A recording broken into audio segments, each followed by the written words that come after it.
Well, hello and welcome to Fun Fantasy FPL. My name is Harry.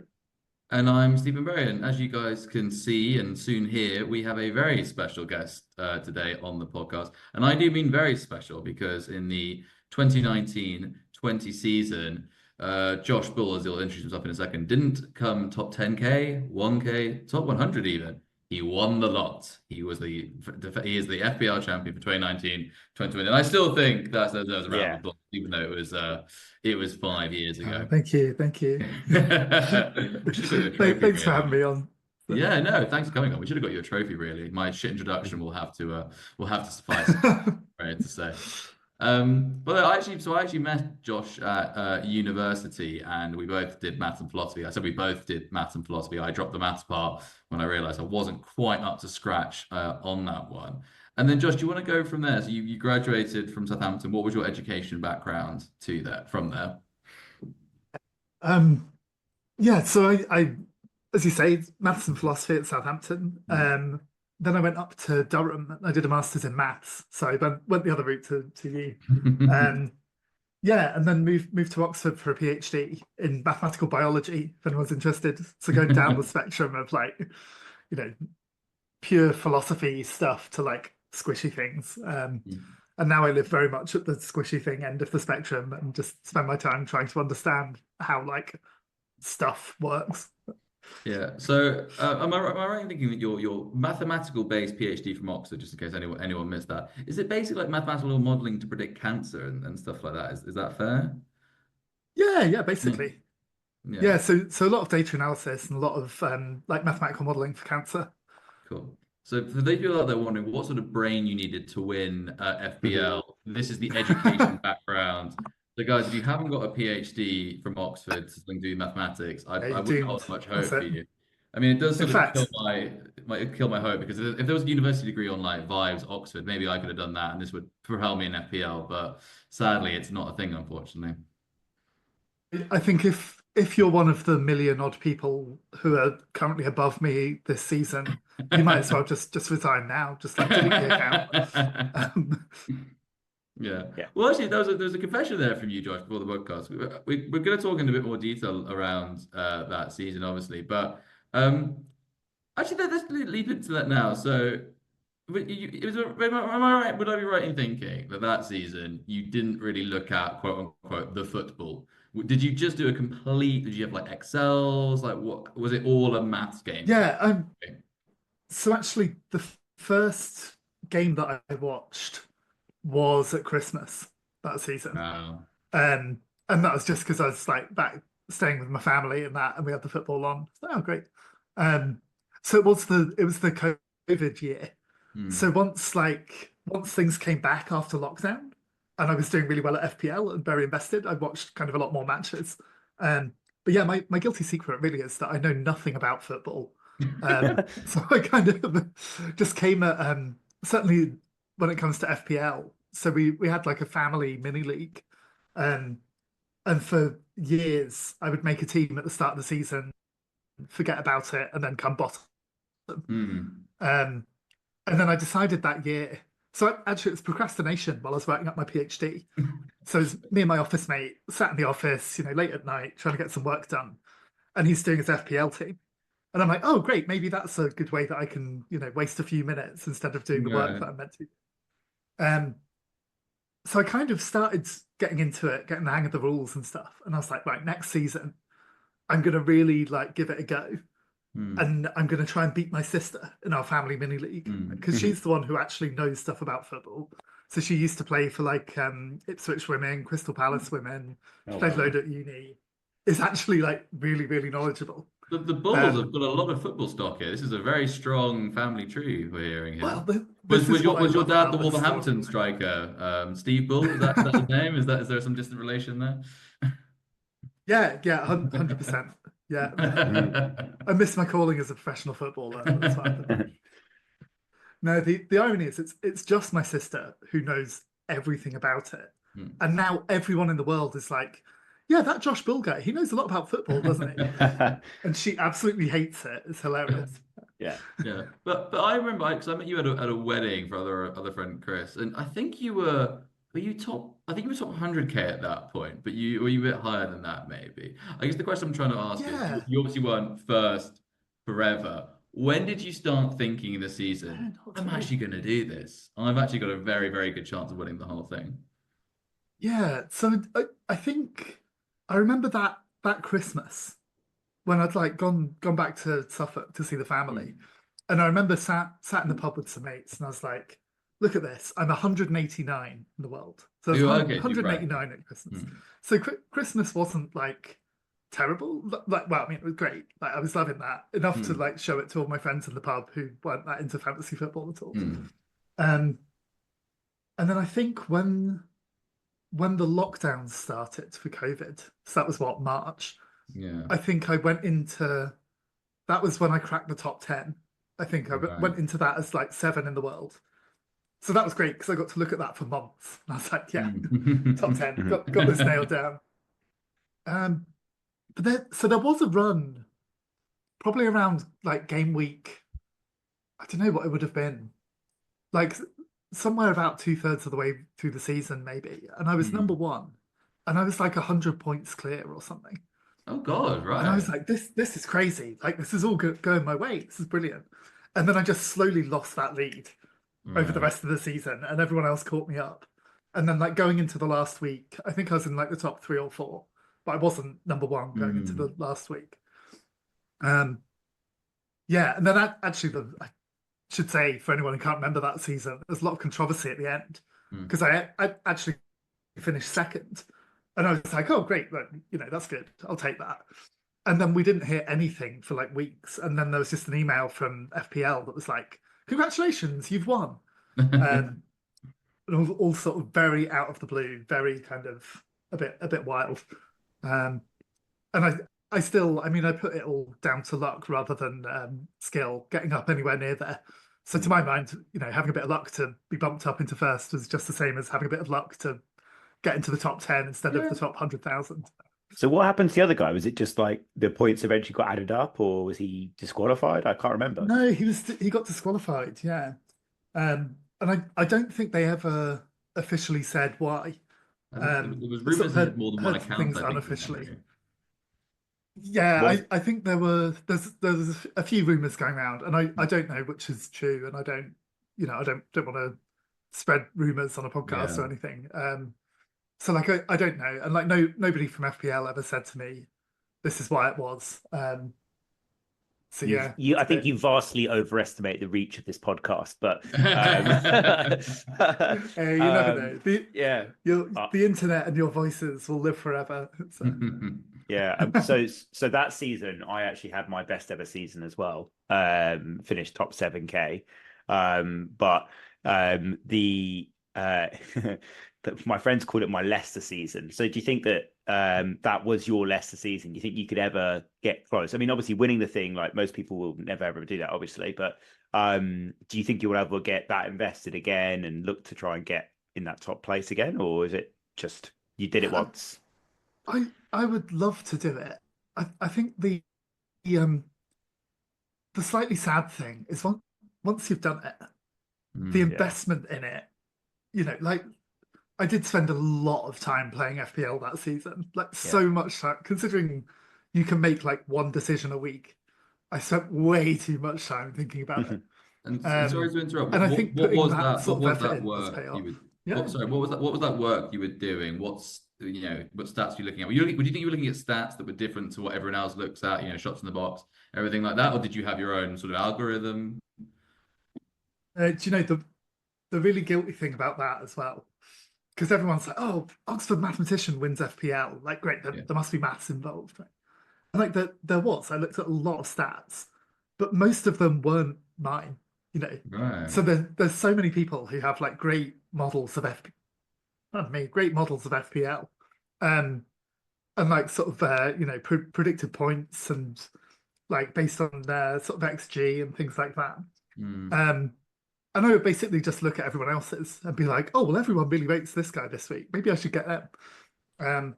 So I didn't have my own model that was actually making Wow. predictions or anything like that.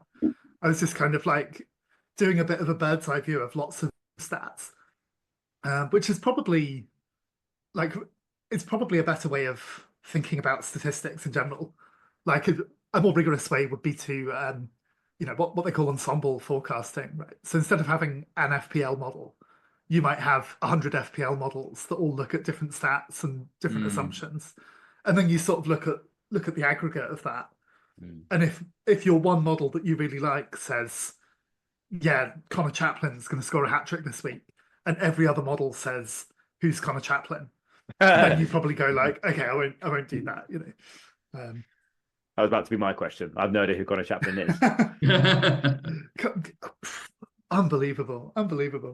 Yeah, Connor Chaplin is one of the finest midfielders in the Premier League. I presume he plays for Ipswich. Oh, he does. We've heard of him, I think. That makes sense. I've Yeah, never he heard. was. I've never heard that name. I don't know what he looks like.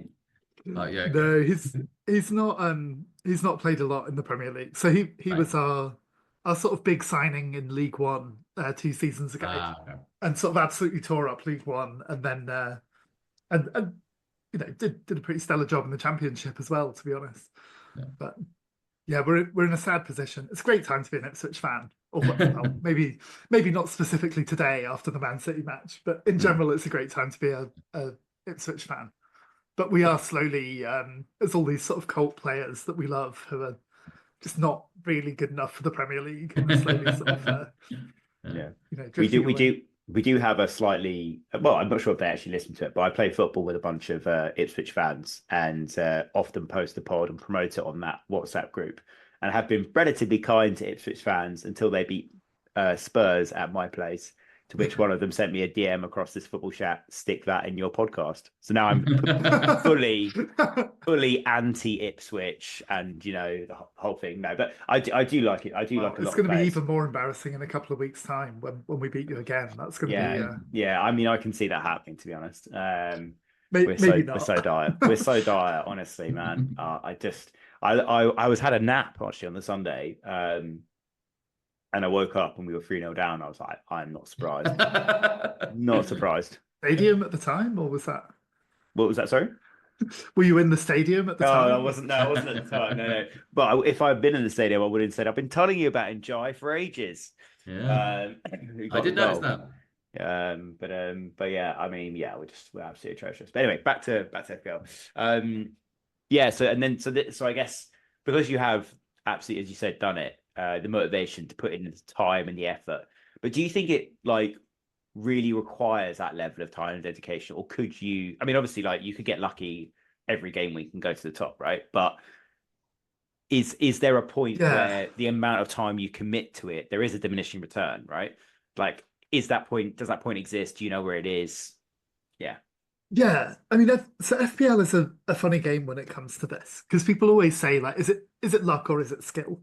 Yeah. And the truth is, it's both, right? It's a game with a skill component. So it's possible to, make better decisions than other people are making. But at the same time, there's so much noise in that. So you can make the right decision, and then it doesn't pay off, right? So it's a bit like poker or something. I mean, not the balance of skill to luck is a bit different, but you need to have the right cards, but you also need to know how to play them. And I think that is what spending time gets you in FPL. The season I won, I was looking at so the predictors of price change predictors and stuff. I would be looking at that every night. It's kind of just before I go off to bed, oh, who's going to rise tonight? Oh, well, maybe I better make that transfer today rather than tomorrow, kind of thing. Basically every bit of stuff on sort of social media was sort of going into my brain in some way. And a lot of it you look at and you're like, yeah, that person doesn't know what they're talking about. But it definitely helped in terms of sort of getting on players. So this was the season with Lundstrom, Sheffield United. I started with Lundstrom as well. Yeah. And I literally only had him because of some posts that someone put on Reddit where they were like, hey, there's an edge here. This is someone who's been put in as a £4 million defender for anyone who wasn't playing that season. but was really like an attacking midfielder and ended up scoring not a boatload of goals for Sheffield United, but certainly a lot more than he a got 4 20 million points defender one should. game. I think the second or third game week he got 20 points. He got 2 goals and a clean sheet, and it was just. And I just seen that he'd been scoring in pre-season, and that's the reason why I brought him in. I was just like, yeah, absolutely, it's time. Let's go. Yeah, it was absolutely stellar. That's FPL legend right there. Yeah. Um, Where is he now? Where is he stuff now? like that. He's in Scotland, isn't he? Can we He's have at Celtic or Rangers, isn't he? I think he's at Celtic. Yeah, he Or might is be. it Rangers? He's at one of the two Glasgow clubs, I think. I can't remember which one. Yeah. Yeah, but no, it's good that you say it. I mean, I have a friend that we've had on this podcast called Tom, who would say that football is a science, not an art. But I think what you're saying there is that is true, but there is certain artistic moves you can make, and the license to do so is entirely. It's not, I mean, you can't have outcome bias, but the outcome bias matters, right? And outcomes do matter as well. I mean, I think anyone who owned Haaland at the start of this season will be familiar with this, right? Like that he's objectively a good player. And in the first couple of weeks, it's banging in hat tricks for fun, and you think, yeah, this is great, this is an obvious decision. And then the luck turns, right? And you end up getting all of these blanks. And it's not that he suddenly became a bad player. And it's not even that City suddenly became a bad team, right? It's just that that sort of statistical noise is a thing. And yes, when it then comes to football, it's not just noise. Like it isn't that City are just being really lucky every week. So there's both sides of that narrative where you may be, I guess to take a football analogy, like if you hit the post and your confidence goes, your next shot is not going to be so good, right? Yeah. Whereas if that first shot goes in, maybe you're on a high, and that kind of pays off. So it is a random process, but it's also a process with a direction to it. Sorry, that's a really weird way of putting that for an non-mathematician. Just can I ask? I know we've made it very clear at the start. You and I don't have exactly the same brains. Different doesn't always mean better, by the way. Let's just say different for now. Was this fun? Like, okay, you won it. Okay, you won it. That must have been great. Yeah, amazing. Incredible. And I know there's the controversy around second, but you won it. And I think you're saying that you're happy with 10 or whatever. But let's say you did all that work and came 101st. That's still very good. Still a very respectable score. The gap between 101st and first is probably 20, 30 points, let's say. Maybe it's a little bit more. If you hadn't, were you enjoying this day to day? Were you really enjoying looking at all the data and like coming up with different models? Like, not sort of coming different, you know what I mean? Were you having fun doing that? Yeah, I was. I mean, it is definitely like part of my personality is obsessing over things, right? So I'm one of these people where if I pick up a hobby or something, I'll just become absolutely obsessed with it for a while. And that's probably true of a lot of mathematicians out there, I'd say. Like it's definitely a character trait, I think. And I think it made it more fun that I happened to be obsessed with this at the same time that I was doing really well at it. So would I still have enjoyed all of that obsessing so much if you it's when you do like the differential captain and then they score a hat trick and you're like, yeah, this is really fun, right? Yeah. Whereas then like a red card, I'd be like, yeah, maybe this isn't so fun now. Yeah. So I think you've got to enjoy the process, but it definitely some survivorship bias if I tell you, yeah, of course it's great fun, because of course I found it fun. I was the one who got lucky. But there's probably a few thousand people out there who were obsessing at least as much as I was, and just had a sort of less good season. Yeah, cool. So we covered that season. So you're playing this season. How is it going? What's the? I mean, yeah. If I say no, you won't ask me how badly I'm doing. Yeah, no. I was gonna. Well, I mean, I guess in your mind, because you finished first, anything below first could be considered bad, right? So, but that's obviously not the case. So how are you doing this season? Well, yeah. Let's say solidly mid-table. So in terms of raw numbers, at the minute, I'm about 1.2 million or something. Higher Although than I've still Stephen? got It's fine. Yeah, I still got Captain Palmer to play as we record this. So, maybe people watching from the future can laugh at his red card or gaze in wonder at his hat trick. I will have flash score up as we're doing this podcast. But yes, it's a very good point. We're recording this right now. It's 8 o'clock. So we started recording around 7:30. So, but I will let you know if anything happens. It's currently 0-0 at Stamford Bridge. After 2 minutes. After 2 minutes. Yeah. God, it was a mistake. I shouldn't have done it. Yeah. Well, I mean, in my team, I got 45 points this week, and my highest scorer was Chris Wood. The captaincy changed between many players in the beginning of this week, but it had never touched Chris Wood's head because I have a big because I brought him in this week, so I have a big thing about not bringing in and captaining at the same time, unless of course it's a premium player. I don't know whether that's a superstition. Why? Yeah. Why would you not? If you're bringing in a player, you think they're good. So why would you not? Well, I mean, if the difference, if you bring in someone like Salah or Haaland, right, and then you probably want to go captain them because they're playing Ipswich at home, let's say, that's probably an acceptable move. But you just don't want to look like an absolute tit, do you? So you don't do it. But yeah, so Phil Foden this weekend and captain him and get 38 points. Yeah, that is also true. It's also possible. Stephen recommended Phil Foden on the last pod, Josh, just for extra clarity and recommendation. And yes, I've had a bad I'm glad start. we could help with that. Yeah, but I've had a bad start. But in the last 2 game weeks, I've gone up a million places. Now, fair enough, I was very low. So, if you're first, there's lots of ceiling to break through. Yeah, exactly. But if I keep up with this, right? There's plenty of season left. Yeah.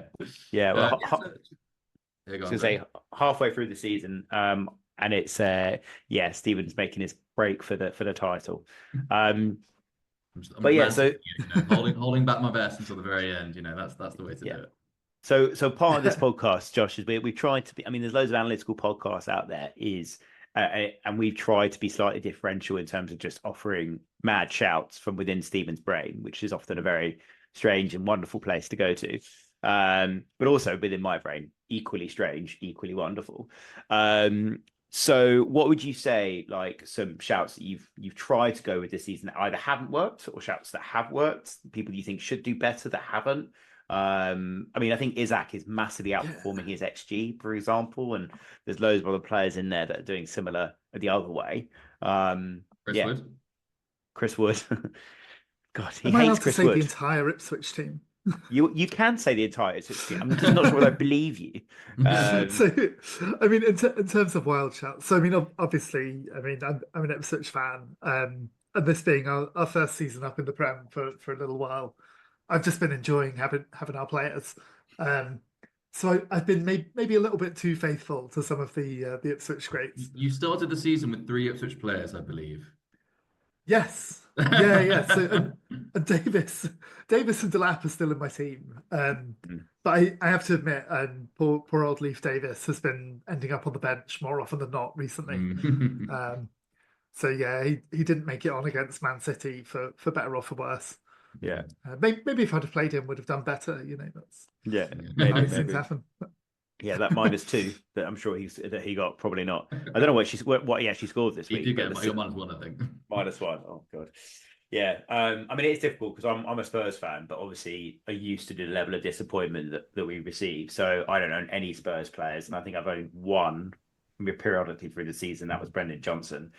When he went on that little run, but yeah, I mean, I do look back on it as a bit of a mistake because now, it's more if I didn't own Delap, right, I would still be really happy if Delap scored. Whereas as it is, if he doesn't score, I feel disappointed in real life, and then I also feel disappointed in FPL. I mean, I guess I feel twice as happy if he scores and I get lots of points, but. Yeah, but Josh, is that what's quote unquote gone wrong this season? Because I'm assuming you're doing the exact same. Well, I suppose it wasn't a model, was it? It was looking at everything, and in your head you made a decision, right? So the process is the same, but obviously the data points can be different. You make different decisions. Like, what do you think is the big change this season? So certainly my engagement with it is not the same. Okay. And that that level of being obsessed and checking what's happening every day is certainly not there. Right. So in fact, actually, I mean, saying I missed the deadline is a bit strong, but the I'd set a team and kind of vaguely thought, yeah, maybe I could think about whether I'm going to do any transfers, but this is all right. And then it was it 11 o'clock deadline this week or something. Yeah. And at like 11:30, I was like, oh yeah, okay, I guess I didn't do that. That never would have happened in that sort of earlier season. I was hyper aware of what was going on. And I know that kind of sounds a bit like an excuse, and it kind of is an excuse in many ways. So, I'm definitely less engaged now. But I am constantly disappointed in myself that I'm not just stunningly good at this game and, just make some off the cuff decision and it's someone who comes in and scores a hat trick. So what I'm hearing is But I mean, win FPL, and then you can end the pain of constantly being disappointed by FPL because you've already won it. That's what I'm hearing. I think that's the solution to my constant aggro at this game. Yeah, easy. Yeah. I mean, I think every season, in like the first 2 or 3 weeks, if I do well, I think, yeah, this is it. I'm going to win it twice. I'm going to, it's going to be amazing. And then I have a bad few weeks, and I'm like, well, that's gone now. Okay, I guess I'll wait until next season. Yeah. So I can't. I mean, I have mini leagues where certain friends who I've never beaten apart from that one season, and they never let me forget about it, and I just go like, oh, OR1. Sorry, I couldn't hear you over that. But I think you're actually giving them some hope, actually, because if I was in a league with you now and I beat you, I could be like, well, I beat a champion. That's something you can go home with, right? I think we all take great pleasure from it. Everyone else gets to enjoy beating me, and I just get to enjoy being me, and then everyone's happy. Yeah, it's the Manchester United problem, isn't it? Everyone wants to come out and go. But Josh, then I guess I'm not gonna lie, this is a bit of a dagger through the heart for me. Basically, to win FPL is look at the stats, do a little bit of modeling decision making yourself, and be obsessive about it and put the work in. It's that simple, basically. It isn't. I think the problem is, at the end of the day, only one person's going to win it, right? Mm-hmm. And like, if you come, I don't know, 10th in the world, that is a pretty staggering achievement, right? But you're still going to be disappointed. You're going to be like, oh, why didn't I do that in that 1 week? And then I would have come first, kind of thing. And I think the important thing that you guys with your podcast should be well on board with is like, enjoy it, have fun. Yeah, exactly. It's that's why I asked you earlier. Was it fun doing fun that? Exactly. Yeah, and I think I've got that philosophy much more now than I did when I won it. Because obviously that season I was like, oh, there's stuff on the line here now. I got a chance. Whereas now I'm just kind of like, whatever, it happens, it happens. Fine, I'm going to do some rogue captain this week and see what happens. And it still hurts when I captain the wrong person and then Salah scores a hat trick. And I'm like, why didn't I just do that? But, it's not Salah scoring a hat trick when everyone owns him that's fun in this game, is it? Right? It's John Lundstrom. I captained Lundstrom, and exactly. Yes, exactly right. Damn right. That's the ethos of this podcast, Josh. That is exactly what we tried to do. We tried to come up with some weird and wacky shouts that will come through for us. I'm very much more on the conservative side of the weird and the wacky to some extent than Stephen, particularly when he does transfers when the game week is still going on this podcast. Is live transferring in. That is rogue. He had a Aston Villa double defense, didn't you, last week? Yeah. By the way, Matty Cash and Dinger, who both got an assist, but both are on my bench annoyingly. If Goose doesn't play tonight, he hasn't started, I get 4 points for one of them. I can't remember who's first. So, but yeah, see, I should play both of them. I was too anti-Arsenal. That was the problem. Too anti-Arsenal. Go ahead of me then. Nice. Okay, cool. Well, we've kind of gone a bit further than we probably should have done in terms of time. We tried to keep it short and concise to the 45-minute commute that everyone has to work. Sorry, I'm an academic. I can't do concise. No, Josh. It's very, very interesting. Because the answer every academic gives is when you ask them the question, they go, "Yeah, it should do that." Let me tell you about that for 15 minutes. No, it's been great. So, we're gonna just quickly cover our bankers, mid-rogue and rogue shouts for the next couple of weeks. Stephen, you have yours ready to go, and what you claimed to be the roguest one you've ever come up with. So I think the floor has to be yours, no? Yeah. Well, I think we're also going to do a little bit of the assistant manager chip as well. Oh I think yes, yeah, given yeah. given it's a new chip, nobody knows who better than a former champion with a PhD in mathematics. Although, Josh, I'm glad you said that the most important thing is to have fun. So, guys, you heard it here first. A former champ has justified Stephen Barry's way of playing the game. I should say, Heard it here maths first. is also really fun, and you should all go and do more of it. Yeah, maybe we're talking the editing. We'll just edit that out. So anyway, thank you, thank you for your side. I agree with Barry. It was great. So yeah, in terms of my ones, in terms of my he's been a banker all season. Actually, it's Mbembo. Did he score again at the week? I don't know. I've not had him in my teams. Obviously, he keeps scoring, but Brentford have a very easy run for coming up. He's still cheap, even though everyone seems to own him. He doesn't seem to go up in price ever. He just stays at that below 7 million mark or whatever he is. So. Yeah, Brentford have got a good run. He's scored against everyone, I think. Arsenal have been looking at him, Man City have been looking at him. He's just a very good player, and Brentford have a good run. And yeah, they don't really have much more to say about that. Yeah, but he's one of the players who's been massively outscoring his XG. Like he had the Just lowest kept doing XG in it. the entire game when he played against what was the last game at home he played? He got the 2-2 against City, I think it was. He had the lowest XG in the entire game and still managed to score a goal. Like this is the wonders of it. Well, my banker is Chris Wood. Sorry, mate. Gonna have to keep going for it. I've got Wood. I can't not keep having Wood, and I'm gonna keep solid to that. I just think he's a solid player, isn't he? Really, and he's gonna get Champions League football at the City ground. It's just gonna happen. It is. Josh, I'm excited for it. two questions for you there quickly. One, what do you think about players who are massively outperforming their XG? Were you looking at them that season? Do you still look at them? I mean, Mbembo has been scoring all season, right? So I think that just means they're a good player. They don't need high quality chances, in my opinion. Or were you always like, no, XG eventually over the course of the season will equalize? Yeah, I mean, I think XG is a stat that gets a bad rep. Like, I think it gets misunderstood a lot.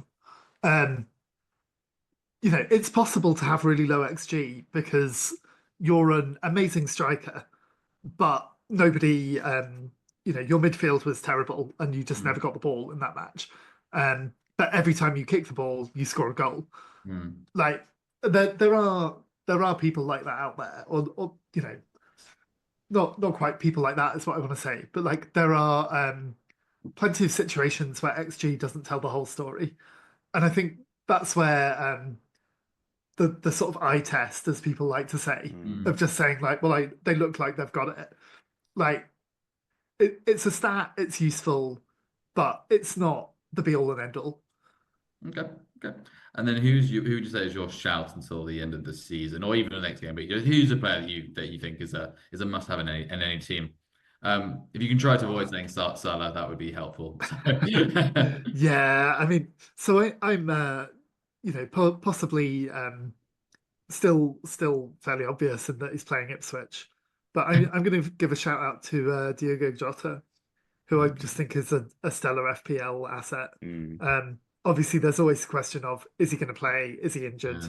But he's one. So banker maybe not quite, but certainly every minute he's playing, I back him to score. Yeah. Barry and I mentioned him last week. In fact, yeah, we also have. I think he's going to get the nod over Diaz in the next couple of games, and I just think that he's such a good little player. And devastating. He's devastating. First touch scored against Forest. And a corner, a header, one of the shortest men on the pitch. Like ridiculous. He's just phenomenal. Yeah, I love him in FPL. I love him. He's Will you love him when he scores? He may be a terrible person, but yeah. I was going to say, will you love him when he scores 2 against Ipswich this week? Yeah, I mean, as long as Hutchinson scores 3 for us, I'm quite happy for him to score 2. That's all right. Nice. So Josh, do you have any middling shouts? So they're not quite rogue, but you sort of think that maybe you got your eye on them, and anyone like that. Like maybe Jota fits better as a middling shout, doesn't he? Yeah, it's Salah, Jota, and then who's your third? His manager is the third. It's a random one to throw out as a good player who's maybe maybe he hasn't been under talked about this season. I've just not been paying attention. But Anthony Gordon, I think he can always set fire to anything. preferably on a football pitch. I don't know what his personal life is like. Maybe he's an arsonist. Um, but I think, potentially he's got the ability in there to really, really have fun. And I think he's playing Southampton this week. He is. Josh, So maybe, you have just confirmed my captaincy choice for this game week. It is Anthony Gordon. He already had the armband, but you've cemented there he is. There he is. Yeah, I mean, maybe I should put him down as the obvious then, and we can have. Yeah, well, I think the obvious shout is just whoever's playing Southampton, which yes, fair enough. Yeah, it's a good call. Stephen has capped Gordon on many occasions this season, so he's hoping that chip that's finally going to come in. So I don't know about that. Well, my middling shout was actually going to be a Liverpool player as well, and that's got Gakpo. I just think he is a really, really interesting player. The problem that he has, if he doesn't score after 60 minutes, he gets the hook. But in the times when he does score, he gets for the full 90. So, and I think also with that double game week coming up in 24, I'm almost certainly going to go triple Liverpool for that game week. Yeah, and he's the same price as Chris Wood if you get sick of him. As you can hear in terms of what Barry considers middling, I would like to highlight that one of his rogue suggestions was Kevin De Bruyne, one of the best midfield players the Premier League has ever seen. Who wasn't starting for Man City at the time. Yeah, so Barry, he is conservative. He does live up to that. Gakpo, who's basically starting almost every week for Liverpool, top of the league. That's his middling opinion. But anyway, I digress. And then I'll show you some actual middling shouts for me.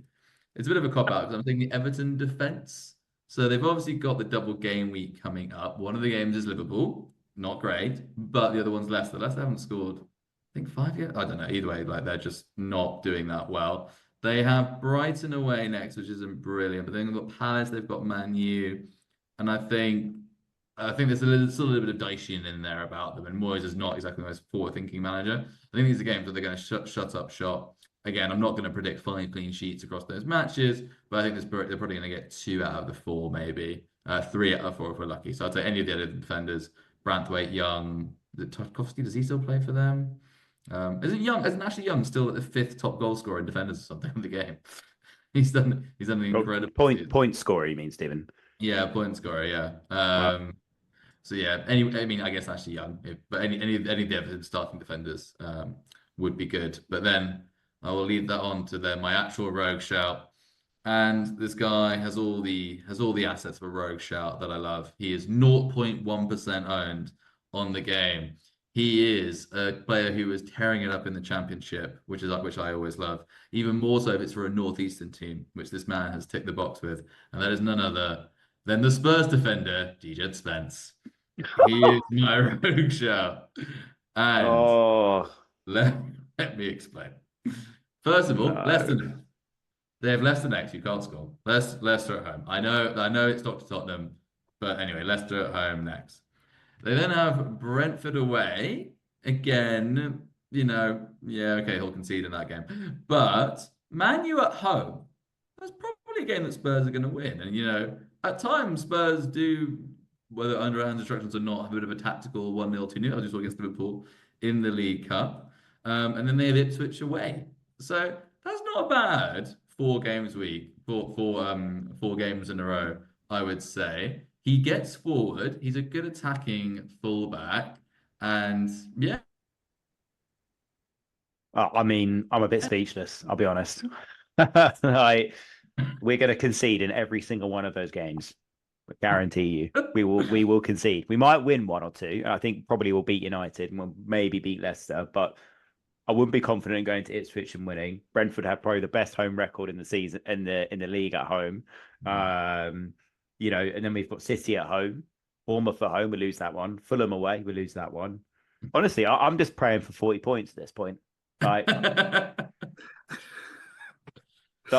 let's be real. If Everton win their game in hand, they're 1 point off us. Everton. Hey, look, Barry, I did say it was my roguest of rogue shouts, okay? And you can't deny that I've lived up to that. But DJ Spencer, do you know what? You're so anti him. I'm tempted to do my classic transfer. Go on then, do it. And Stephen, I dare you to do it right now. I dare you to bring him in. Goose says will he go on my bench maybe? I'll think This about is it. how easily he is rattled, Josh, as you know. Like, I'm rattling myself. This is well, pure self-rattling. Yeah. Anyway, so yeah, that's my rogue shout. Barry, do you have a rogue shout? uh, my rogue shout is not at that rogue, and but it was going to be like a City defender. I hadn't decided on who. I just think that I'm not saying City are back before anyone like goes Rogue mental, shout, right? City defender. But Oh, come on. I give you Spence, and then you come back with a City defender. Seriously? yeah, because City will concede probably. So my bet would be someone like Rico Lewis because Kyle Walker's not going to be there anymore. I know they've signed a few defenders, but they'll get some time to come in. Um, the next couple of fixtures are not great to say the least. They've got Chelsea at home, Arsenal away, Newcastle at home, playing Leyton Orient in the middle of that. Of course, difficult game. Extra context, Josh. I'm a season ticket holder at Leyton Orient, so I will be going to that game to watch Fraudiola lose his mind on the touchline. But they have got a difficult run. But I do think that Rico Lewis is going to be playing most of those games. I think he's got a chance of getting some goals and assists. So, that's who I'd say. Okay.